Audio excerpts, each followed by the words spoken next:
Hi guys, कैसे हैं आप लोग। Welcome to study room. आपका मैं बहुत बहुत स्वागत करती हूँ। मेरा नाम है श्रेयसी और आज हम स्टार्ट करने वाले हैं आपकी बुकलेट का, आपकी इंग्लिश बुकलेट का द वेरी फर्स्ट चैप्टर, जिसका नाम है the fun they had. Okay, जैसा कि नाम स्पष्ट कर रहा है, स्टार्ट करने से पहले मैं चैप्टर के बारे में आपको थोड़ा बहुत समझा देती हूँ। नाम से ही स्पष्ट हो रहा है द फन दे हैड, तो फन से रिलेटेड है। आई एम प्रिटी श्योर, मैं आशा करती हूँ कि ये जो कहानी है आप लोगों को पढ़ने में उतना मजा आएगा जितना कि मुझे ऑफ कोर्स पढ़ाने में आएगा। तो जैसा नाम ही स्पष्ट कर रहा है, द फन दे हैड, तो बच्चों की कहानी है, ठीक है, मजे के बारे में कहानी है। तो मैं आशा करती हूँ कि आप लोगों को भी ये कहानी पढ़ते हुए मजा आए। तो देरी नहीं करते हैं, let's get started. Okay, so friends, किसी भी कहानी को पढ़ने से पहले मैं ये चीज आपको इन जनरल बता देती हूँ।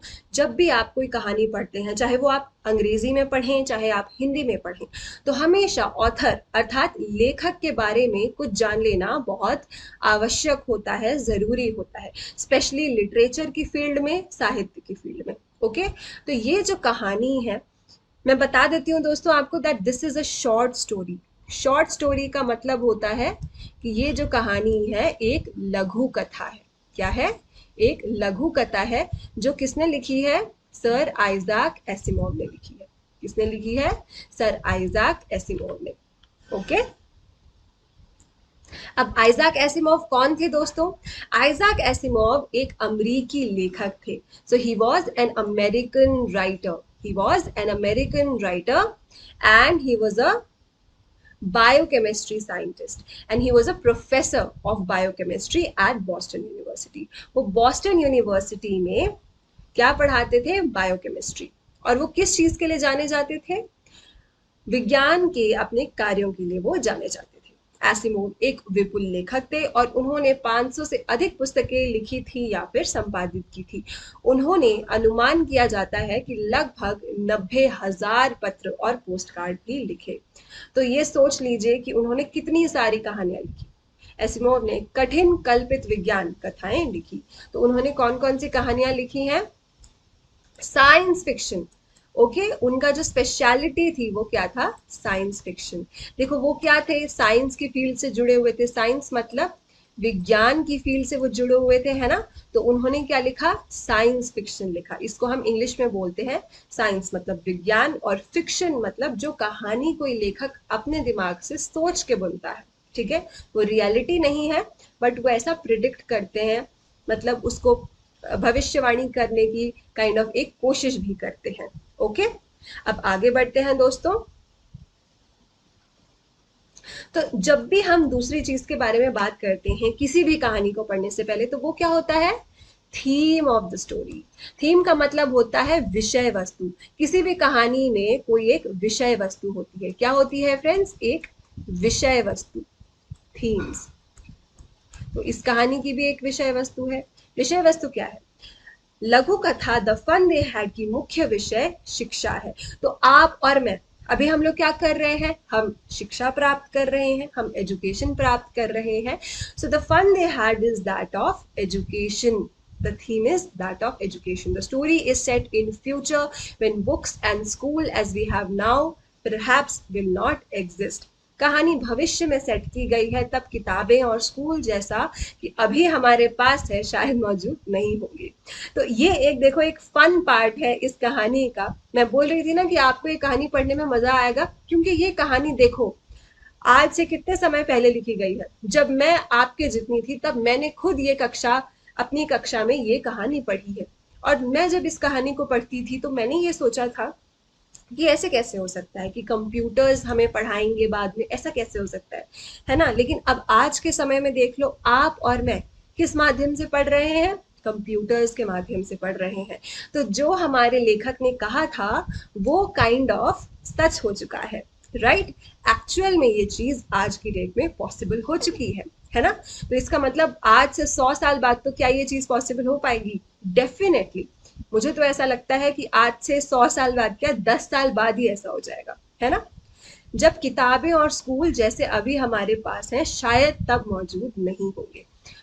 कथा शिक्षा के भविष्य से संबंधित है। तो कहाँ पे है? The narrative deals with the future of education. तो जो नैरेटिव है अर्थात जो कथा है वो किससे डील करती है? भविष्य से डील करती है, शिक्षा के, which will become increasingly computerised, और वो ज्यादा से ज्यादा कंप्यूटरीकृत होती जा रही है। देखो शब्द नोट करते रहना बच्चों, कंप्यूटरीकृत and estranged from social interaction, सामाजिक संपर्क से अलग हो जाएगी, है ना। अब देखो यही तो हो रहा है आज के समय में। ऑनलाइन क्लासेस के क्या है? फायदे भी होते हैं नफे तुल्य और नुकसान भी होते हैं। तो उसी के बारे में हमारे जो लेखक है उन्होंने लिखा है। चलिए आगे बढ़ते हैं। आगे बढ़ने से पहले मैं एक और चीज बता देती हूँ, कहानी के मुख्य पात्र कौन से हैं। पात्र कौन होते हैं बच्चों? पात्र का मतलब होता है कैरेक्टर्स। क्या होता है मतलब? कैरेक्टर्स। तो कैरेक्टर्स जो है हमारी स्टोरी के, वो है मार्जी जो एक लड़की है, और टॉम जो उसका फ्रेंड है। तो मार्जी even wrote about it that night in her diary. तो ये जो घटना अभी घटने वाली है उसके बारे में मार्जी ने अपनी डायरी में लिखा था। ठीक है, डायरी होनी चाहिए बच्चों के पास। ओके, मैं भी डायरी लिखती हूँ, आप लोग भी डायरी में लिखा करो। कोई बड़ी घटना हुई है, कोई ऐसी घटना हुई है जो आपने कभी एक्सपेक्ट नहीं करी थी, तो आप क्या कर सकते हो? उसके बारे में अपनी डायरी में लिख सकते हो। तो आने वाले 10 साल 20 साल बाद भी वो चीज आपको याद तो नहीं रहेगी, बट वो स्टोर्ड हो जाएगी आपके पास। On the page headed 17 May 2157 she wrote, today Tommy found a real book. तो उसने क्या लिखा? 17 मई 2157। तो ये देखो आज कौन सा साल चल रहा है दोस्तों? आज चल रहा है 2021, है ना। तो आज से ऑलमोस्ट 100 ईयर्स से भी प्लस, 100 ईयर्स से भी ज्यादा साल बाद उसने लिखा कि आज टॉमी को एक असली किताब मिली। तो उनके लिए देखो, असली किताब पाना उनके लिए कैसा होगा? जैसे कि कोई खजाना मिल गया उनको, है ना। It was a very old book, वो बहुत पुरानी किताब थी। Margie's grandfather once said, when he was a little boy, his grandfather told him that there was a time when all stories are printed on paper. तो वो बहुत पुरानी किताब थी। Margie's grandfather मतलब grandfather कौन होते हैं बच्चों? दादाजी। तो मार्जी के जो दादाजी थे उन्होंने उसको बोला कि जब वो एक छोटे बच्चे थे तो उनके दादाजी ने उन्हें ये बताया कि एक ऐसा समय था जब जितनी भी कहानियां होती थी वो किस में प्रिंट होती थी दोस्तों? पेपर पे प्रिंट होती थी। किस में प्रिंट होती थी?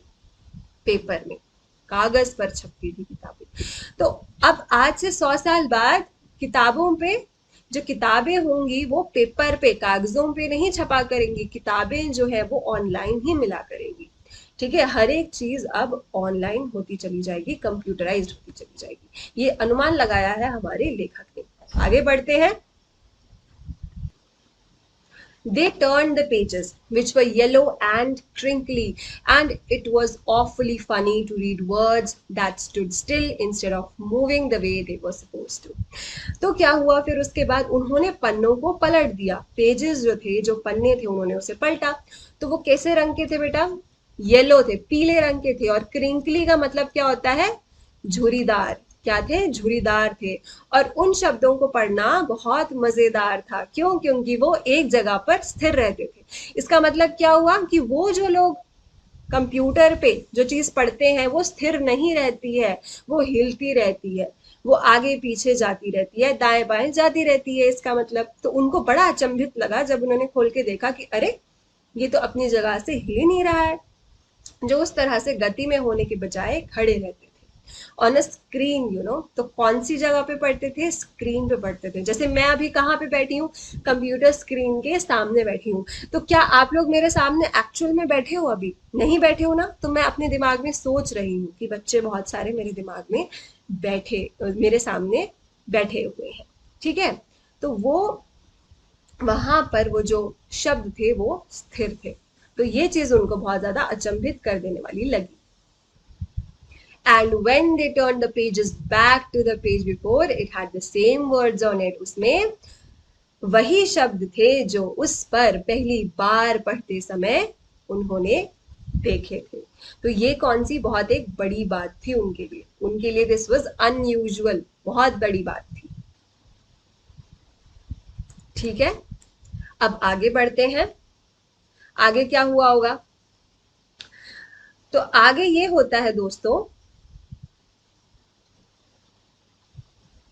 तो जो टॉमी था जब उसने उस किताब को देखा तो उसने बोला जी, टॉमी ने कहा क्या नुकसान है ये, जब आप किताब पढ़ के खत्म कर देंगे तो आप इसे फेंक देते हैं। तो उसे क्या लगा कि जब हमने किताब को एक बारी पढ़ लिया तो उसके बाद आप इसे फेंक दोगे। Tommy said what a waste, when you are thorough with the book, मतलब आप जब खत्म कर लोगे किताब को, you throw it away I guess. Our television screen must have a million books on it. उसने बोला कि हमारी जो टेलीविजन स्क्रीन है उसमें कितने सारी किताबें होंगी, उसमें तो लाखों किताबें होंगी शायद। उसने क्या बोला, हमारी जो टेलीविजन स्क्रीन है उसमें लाखों किताबें होंगी, ठीक है, and it's good for plenty more, और उसमें और भी आ जाएंगी। I wouldn't throw it away, और ये बहुत अधिक के लिए अच्छा है, मैं इसे नहीं देखूंगा।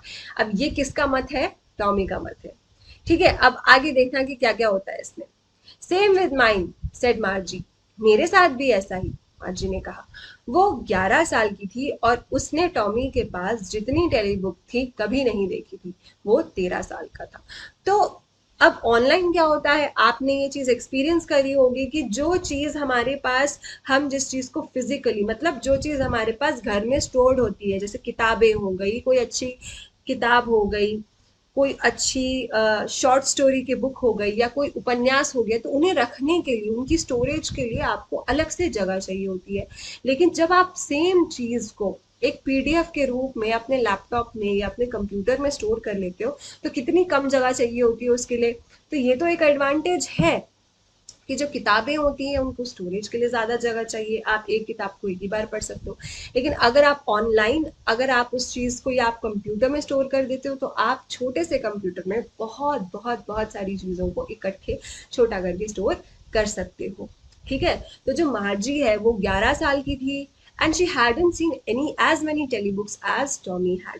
आजकल तो टेलीबुक्स, ऑडियो बुक्स का जमाना भी आ गया है ना, लोग कान में लीड लगा लेते हैं और उसके बाद किताबें सुनते हैं, क्योंकि वो ओरेट करी गई होती है, वो बोली गई होती है। ओरेट का मतलब होता है बोला, बोली गई होती है और हम उन्हें कान से अपने सुन सकते हैं।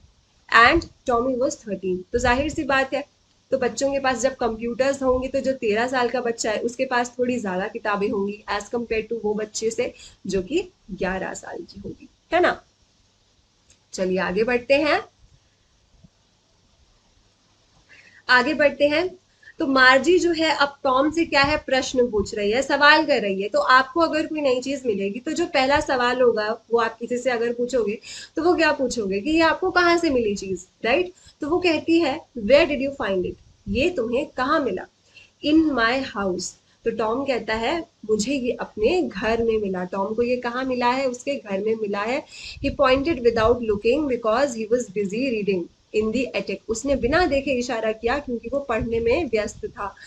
अटारी में, एटिक होता है घर के ऊपर जो एक छोटा सा कमरा होता है, घर के ऊपर कोने में छोटा सा कमरा होता है जो, उसको हम एटिक बोलते हैं। वॉट इज इट अबाउट, ये किस बारे में है। कौन पूछता है, मार्जी पूछती है टॉम से कि है किस बारे में। तो वो कहता है स्कूल के बारे में।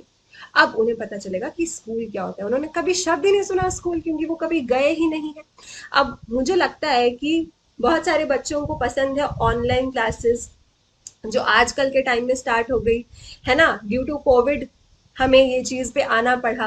लेकिन 1 साल के बाद बच्चे 1 साल तक तो बहुत खुश हुए कि अरे अच्छा हुआ हमें स्कूल जाना नहीं पड़ा। But I am pretty sure कि आप सभी लोगों ने थोड़ा बहुत तो स्कूल को जरूर मिस किया होगा। तो जब सोशल कांटेक्ट, मतलब आप दोस्तों के साथ नहीं मिलते हो, जब आप किसी से मिलजुल नहीं पाते हो, तो पढ़ाई जो होती है उसका जो मजा होता है वो एक तरीके से खत्म हो जाता है। आज से 100, 150, 200 या हजारों साल पहले लोग गुरुकुल्स में पढ़ा करते थे, तो क्या होता था उस समय, उस समय में क्या होता था, जो राजा महाराजा, ये जो बड़े बड़े घरानों के बच्चे होते थे वो कहाँ चले जाते थे, हॉस्टल्स में चले जाते थे, एक तरीके से गुरुकुल्स में चले जाते थे। आजकल हम हॉस्टल्स बोलते हैं, गुरुकुल में जाते थे, वहीं पे रहते थे, वहीं पे उनकी शिक्षा होती थी और बड़े होने के बाद वो घर आते थे, ठीक है। हम लोग क्या करते थे, हम स्कूल जाते हैं, बच्चों के साथ, फ्रेंड्स के साथ अपने बैठते हैं, तो उसमें एक अलग आनंद होता है कि नहीं। तो इन बच्चों को ये सब तो पता नहीं था ऑफ कोर्स। तो उन्होंने कहा अच्छा स्कूल, अब देखो आगे क्या होता है। तो उन्होंने स्कूल की बात करी। तो अब यहाँ पे आगे बढ़ने से पहले हम थोड़ा सा रिवीजन कर लेते हैं कि हमने कौन कौन से इंपॉर्टेंट वर्ड्स अर्थात महत्वपूर्ण शब्द, देखो इंग्लिश में बहुत मुख्य चीज होती है आपकी प्रोनाउंसिएशन, ठीक है, प्रोनाउंसिएशन आपकी बहुत ज्यादा जरूरी चीज होती है और बहुत मैटर करती है इंग्लिश लैंग्वेज के लिए। तो देखो शब्द जो थे इंपॉर्टेंट वाले, क्रिंकली, विद मेनी फोल्ड्स और लाइंस, कई तहों या रेखाओं के साथ। उसका सिनोनिम, समानार्थी शब्द को हम क्या कहते हैं, सिनोनिम। विलोम शब्द मतलब एंटोनिम, रिंकल्ड, झुर्रियां, स्मूथ, चिकना। Attic, a space below the roof used as a store room, ठीक है, छत के नीचे का जो एक स्थान होता है जिसका उपयोग भंडार कक्ष के रूप में किया जाता है। तो सारी पुरानी चीजें हम कहाँ अपने घरों में रख देते हैं कि हाँ ठीक है स्टोर रूम में रख दिया, स्टोर रूम में ज्यादातर कोई जाता भी नहीं है तो उसमें धूल खा रही होती हैं चीजें, ठीक है, तो ऐसे टॉमी को वो चीज मिली थी। और इसके लिए एक समानार्थी शब्द कौन सा होगा, मचान मतलब लॉफ्ट, ठीक है, या फिर बेसमेंट, तहखाना। बेसमेंट वैसे घर के नीचे होता है, ठीक है, बेसमेंट कभी भी ऊपर नहीं होता है रूफ पर, रूफ पर हमेशा एटिक होता है। तो ये क्या हो गया हमारा विलोम शब्द हो गया, इसका उल्टा हो गया। ओके, अब हम आगे बढ़ेंगे। कहानी मजेदार लग रही होगी मुझे लगता है आप सबको, आगे और मजेदार होने वाली है। अभी इसका हम स्पष्टीकरण करते हैं। तो मार्जी ने आगे क्या पूछा होगा, टॉम से उसने पूछा होगा अच्छा स्कूल, स्कूल क्या होता है, what is there to write about school, I hate school, I hate school. वो कहती है मुझे तो स्कूल से नफरत है, मुझे स्कूल नहीं जाना, मुझे पसंद नहीं है स्कूल। मार्जी ऑलवेज हेटेड स्कूल, उसे हमेशा स्कूल से नफरत थी, लेकिन अब वो इससे पहले से कहीं ज्यादा नफरत करती थी। But now she hated it more than ever, तो वो पहले से भी बहुत ज्यादा स्कूल से नफरत करती थी। वो कहती है मुझे तो स्कूल से नफरत है, स्कूल के बारे में मुझसे बात मत करो तुम।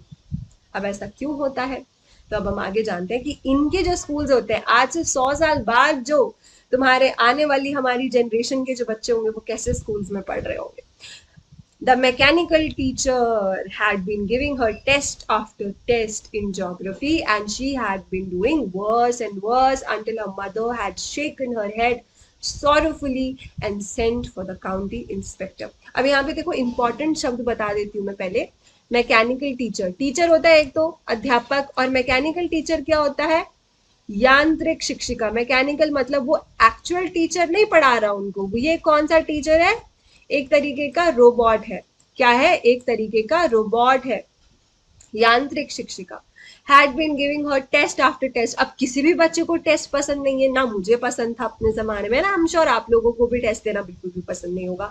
तो ऐसी मार्जी भी तो एक बच्ची ही थी, तो उसको भी टेस्ट देना बिल्कुल पसंद नहीं था, और ज्योग्राफी में वो उसको टेस्ट दे रहे थे, ठीक है, तो भूगोल के उसको बहुत ज्यादा टेस्ट मिल रहे थे। And she had been doing worse and worse, और वो परीक्षाओं में बदतर होती जा रही थी, जब तक कि उसकी माँ ने दुखी होकर, उसकी मम्मी दुखी हो गई कि अरे मेरे बच्चे के टेस्ट में अच्छे नंबर नहीं आ रहे। अब आप लोगों को भी टेस्ट में नंबर अच्छे नहीं आएंगे तो क्या होता है, एंड में पेरेंट्स तक बात पहुंच जाती है कि देखिए आपके जो बच्चे हैं वो अच्छे से परफॉर्म नहीं कर रहे। तो मार्जी की जो मदर थी वो भी थोड़ा परेशान हो गई उससे, ठीक है। And she had shaken her head sorrowfully and sent for the county inspector. उन्होंने काउंटी इंस्पेक्टर कौन होता है बच्चा, निरीक्षक, तो उन्होंने एक निरीक्षण करने वाले व्यक्ति को भेज दिया, ठीक है, उन्होंने फोन करा उसको कि आप आइए देखिए कि क्या दिक्कत हो रही है, मेरी लड़की के अच्छे नंबर नहीं आ रहे हैं। तो आगे देखते हैं फ्रेंड्स की क्या होता है।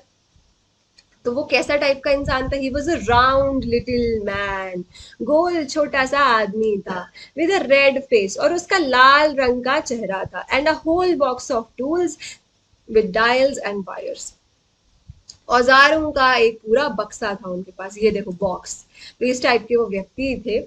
He smiled at Margie and gave her an apple. वो मार्जी की ओर देखकर मुस्कुराया और उसने उसे एक सेब दिया कि कोई बात नहीं बच्चा, कोई बात नहीं, हो जाता है ऐसा, टेस्ट में हर कोई फेल होता है। आई एम श्योर आप लोग भी कभी ना कभी तो टेस्ट में फेल हुए होंगे, किसी ना किसी टेस्ट में तो हर कोई फेल होता है, मैं भी हुई हूँ, आप लोग भी हुए होंगे, राइट। तो he smiled at Margie and gave her an apple, then took the teacher apart.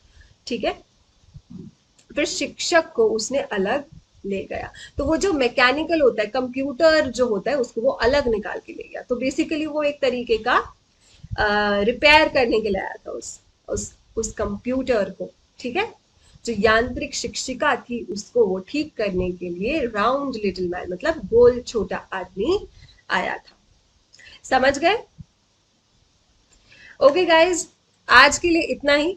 बाकी की हम जो कहानी है उसको कंटिन्यू करेंगे। It is a very very interesting chapter, बहुत मजेदार चैप्टर है, और हम इसको अगली कक्षा में आगे पढ़ेंगे। तब तक के लिए पढ़ते रहिए, खुश रहिए। Bye bye, see you next time.